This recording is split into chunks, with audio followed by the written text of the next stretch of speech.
Well, howdy do, my dudes, and welcome back. If you know me, then you're already aware that I have a completely healthy fascination with a little-known indie series known as Final Fantasy. From humble 8-bit beginnings to its expansive current-gen titles, and most recently a collaboration with Magic the Gathering, Final Fantasy has left an unmistakable mark on gaming, and so has its characters. So today I'm going to officially kick off my Final Fantasy doll series, where I recreate some of the franchise's beloved characters in doll form. A while back, I put a poll on my community tab asking you who your favorite Final Fantasy characters are from any game in the series, and y'all gave me some very good answers. So today we're starting with one of the most beloved characters in the series, the one, the only, Vivi Ornithir from Final Fantasy IX. This year also marks IX's 25th anniversary, so this also seems like as good a time as any. If you're new to the series or IX specifically, Vivi is a black mage with the ability to cast powerful spells that damage opponents or hinder their ability to fight. Being physically about 9 years old, he's also one of the franchise's youngest party members. He starts off as a shy doormat afraid to use his powers, but over the course of the game he becomes more confident, vowing to protect his new friends with his growing power. He's also adorable and an absolute sweetheart. Due to his popularity, he's appeared in an immense number of games both in and outside the greater Final Fantasy series, including Dissidia, Brave Exvius, and my favorite, Chocobo GP. With all that out of the way, let's get started. I'm using this Penny's Box body I got from Kika Goods as the base for Vivi. Vivi's got some disproportionately large hands and chunky feet, and the baby ones on this body ain't gonna cut it. For this, I printed some modified sharky hands and mixy feet, both from Aelith art. I sculpted the boots onto the feet after some light sanding. I also repaired one of the fingers because, out of all 10 of them, just one of them somehow didn't print right, because of course it didn't. I did all of this with green stuff. After more sanding and a coat of black to make sure everything's the same color again, I could start painting.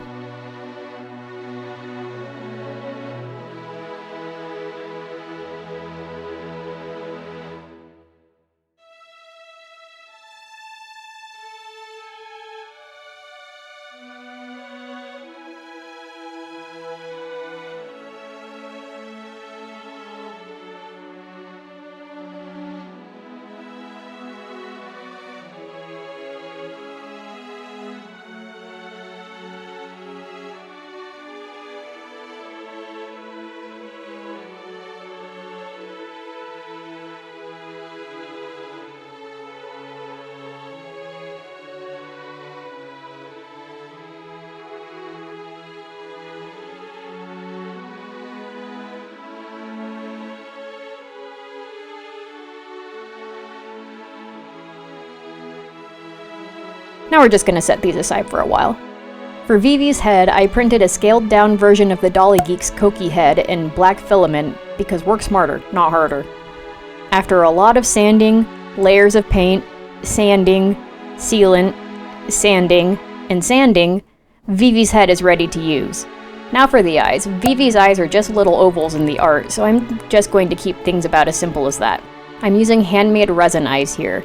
I mixed some ink and micropigment to make the eyes nice and vibrant, and then I remade them because these somehow got darker as they cured. And they also didn't fully cure even when they were outside all day. The second go went much better, and now Vivi has some nice bright peepers. These eyes are semi-translucent also, which you'll see why again later. Now for the biggest part of this doll, his outfit. Vivi's character design is pretty simple overall, but that gives me a lot of room to add details into his outfit.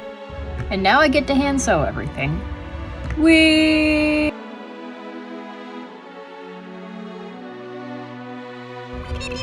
From the big hat to the giant breeches, his outfit is pretty baggy and generally way too big on him, which in hindsight probably doesn't help with his clumsiness. I've also christened my work area with a new mat. I love it so much. Of course, this is far from the first time Disney and Final Fantasy have crossed paths.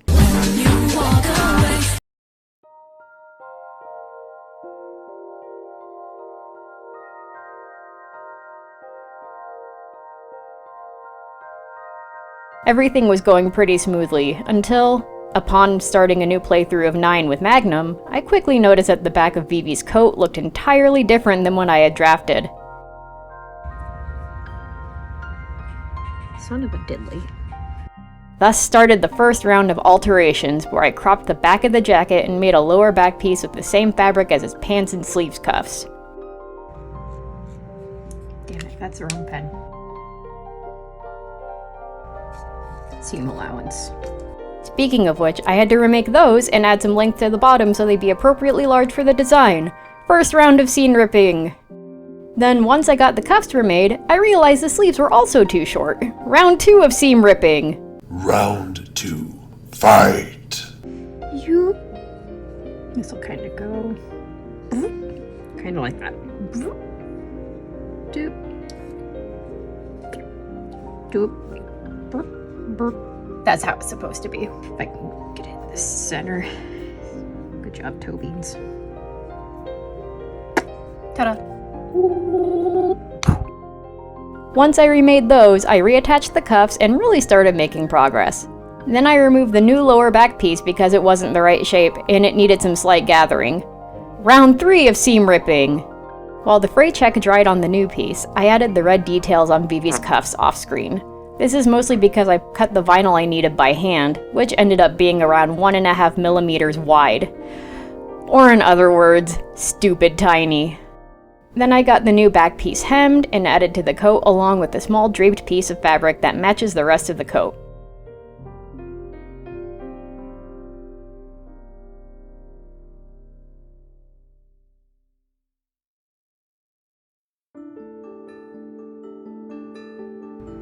Okay, now I get to repeat back down to make sure the stitches are nice and strong, and then repeat on the other side.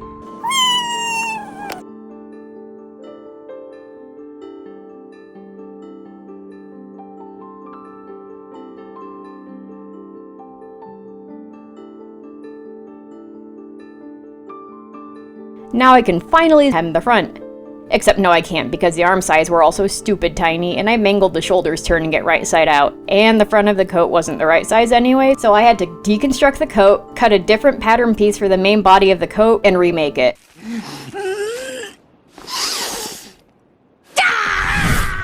Vivi wins brutality. 3 weeks later. And now I can get on with the rest of the project. So I'll make his pants next. They're pretty amorphous, so that should actually make them a little more manageable. Fun fact, the material I'm using for the pants, sleeve cuffs, and the back of the coat are all from an old pillowcase. I'm just using the wrong side of the fabric because the right side is too shiny for this project. I started once again by cutting thin strips of fabric vinyl and ironing them onto each pattern piece to create the striping. Then I just sew everything together like normal.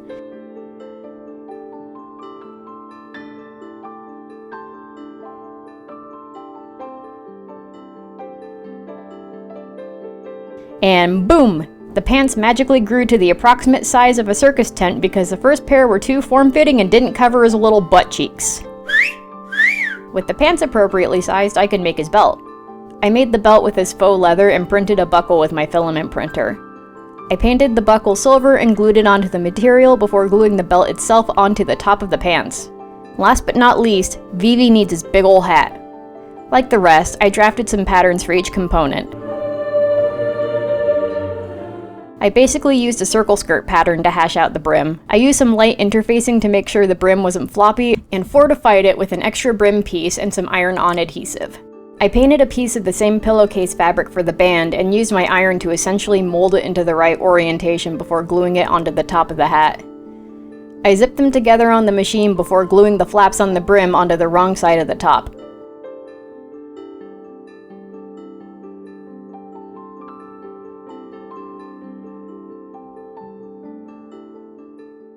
Now that the hat is all put together, it's way too clean and vibrant, so I'm lightly staining the hat with instant espresso to make it look a little more worn in.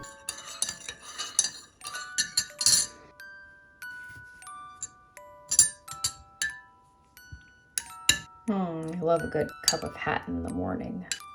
Yes, now time for a donut. Oh no, donut too big. Get in there. Donut.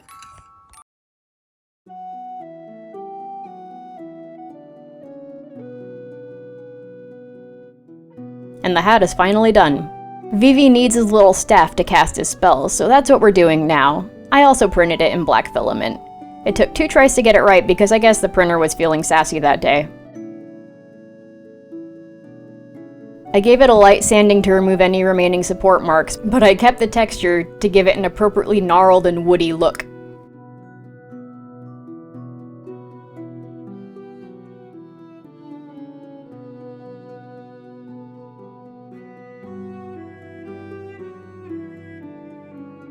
I started with the base coat, and once that was dry, I started dry brushing it with a lighter brown. Then I realized I hated it and covered that up with more of the base paint. I then went over the staff's crevices with a touch of really dark brown to help the nooks and crannies stand out, before very lightly dry brushing the whole thing with a metallic burnt orange color. This makes the paint job look just a little more complex, while also offering a very subtle glow that I like to think is evocative of fire. As a last detail, I made the fabric grip with some chunky weave cotton and some super watered down glue. But it was still way too clean looking, so I also stained that with a little espresso. Staff done. As a final detail, I wanted to make Vivi's eyes glow so they wouldn't get lost under the hat.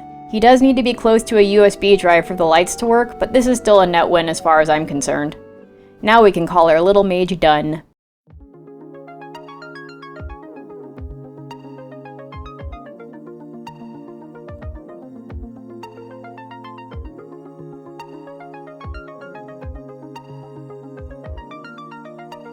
I'm convinced that this project was more than a little cursed, and it probably took a few years off my life, but I'm glad I was able to finish him. Not only that, but this was my first time implementing electronic components into my dolls, and it hopefully won't be the last. Every part of this project was pretty far outside of my comfort zone, and while I can't say I'm 100% happy with how Vivi turned out, I'm glad I pushed myself to finish him without compromising on details or permanently rage quitting. I'd say he's a worthy inaugural doll for my Final Fantasy series. What do you think of this little guy, and which Final Fantasy characters do you want to see next? Let me know down in the comments, and don't forget to like and subscribe if you want to see any more Final Fantasy characters in doll form. Thanks again for watching, my dudes, and I'll see you all next time. Cut and altered pattern piece for the main and the front of the coat wasn't the right size anyway, so I had to deconstruct the coat, cut and altered So I had to deconstruct the coat, cut an altered I had to deconstruct the coat, cut an altered pattern piece for the and the front of the coat wasn't the right size anyway, so I had to deconstruct the coat, cut and altered. I gave it a light sanding to remove any remaining support marks, but kept the texture to give it an appropriately gnarled and woody texture. But I kept the texture to give it a woody texture.